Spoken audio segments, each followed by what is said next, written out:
பேசுறான் பாலிடிக்ஸ். எல்லா மாநிலங்களுக்கும் முதன்மையான மாநிலம் தமிழ்நாடு தான் அப்படின்றது எல்லா வகையிலையும் வந்து நிரூபிச்சுக்கிட்டே இருக்கிறாங்க தமிழ் மக்கள்.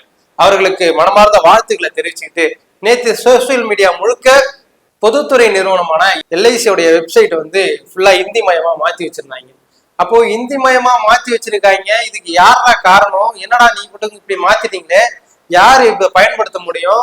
எல்லா மொழியும் பேசக்கூடிய நபர்களும் வந்து எல்ஐசியோடைய வெப்சைட்டை விசிட் பண்றாங்களே, இப்படி மாத்திட்டீங்களே அப்படின்னு சொல்லி எல்ஐசி கிட்ட கேள்வி கேட்கும் போது எல்ஐசி நிறுவனம் என்ன சொல்லுது, தொழில்நுட்ப கோளாறு அப்படின்னு சொல்லி அசால்ட்டா ஒரு பதில சொல்லிட்டு போயிட்டான். ஆனா உண்மையிலேயே நம்ம என்ன பாக்குறோம் அப்படின்னா, இந்தி மொழி தான் தாய்மொழி, இந்தி தான் வந்து பொதுவான மொழியை மாத்தணும், இந்தியாவுக்கே இந்தி மொழி தான் வந்து மதர் லாங்குவேஜா மாத்தணும் அப்படின்னு சொல்லி புலம்பிக்கிட்டும் ஒரே நாடு ஒரே தேசம் ஒரே மொழி அப்படின்னு சொல்லிட்டு தெரியக்கூடிய அமித்ஷாவும் மோடி கும்பலும் தான் இந்த வேலையை நெருக்கடியை கொடுத்துருக்கணும் அப்படின்றது எங்களுடைய கருத்து.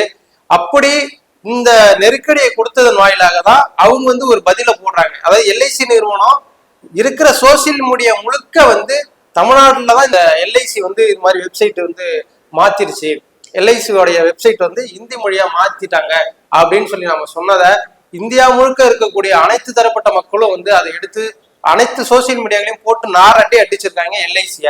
அதுக்கப்புறமா தான் எல்ஐசி வந்து ஒரு பதில் சொல்லுது, தொழில்நுட்ப கோளாறு, நாங்க சீக்கிரமா அதை சரி செஞ்சுருவோம் அப்படின்னு சொல்லுது. அப்போ இதெல்லாம் நம்ம ஒரு பக்கம் இப்படி அடிச்சுக்கிட்டு இருக்க போக சங்கி முண்டாங்கலாம் என்ன பண்ணுது அப்படின்னா, இந்தி மொழிக்கு வந்து சப்போர்ட் பண்ணிக்கிட்டு அதான் இங்கிலீஷ்னு ஒண்ணு இருக்குல்ல, நீங்க அதை வச்சு யூஸ் பண்ணிக்க வேண்டியதானே அப்படின்னு சொல்றாங்க. டே அறிவுகட்ட முட்டம், இங்கிலீஷ்ன்றது ஹிந்தில தாண்டா இருக்குது, நாய ஹிந்தி தெரியாதவங்க எப்படி போய் படிப்பாங்க அப்படின்னு கேள்வி கேட்டா அதுக்கு அவங்கள்ட்ட பதில் கிடையாது. ஆக இந்தி மொழிய எந்த வழியிலலாம் நீ திணிக்கலாம் அப்படின்னு நினைக்கிறியோ அந்த வழியிலெல்லாம் தமிழர்களாகிய நாங்கள் எதிர்ப்போம் அப்படின்றதுதான். நீ எந்தெந்த தொழில்நுட்ப ரீதியா திணிச்சாலும் சரிதான், இல்ல புத்தகங்கள்ல திணிச்சாலும் சரிதான், அல்லது வந்து நீ இணையதளத்துல திணிச்சாலும் சரி, எப்படி வந்து நீ உன்னுடைய இந்தி மொழியை வந்து திணிக்க முடியும்னு நினைக்கிறியோ அந்த வகையில எல்லாத்துலயும் தூக்கி போட்டு மிதிப்போம் அப்படின்றதுதான் யதார்த்த சூழல்.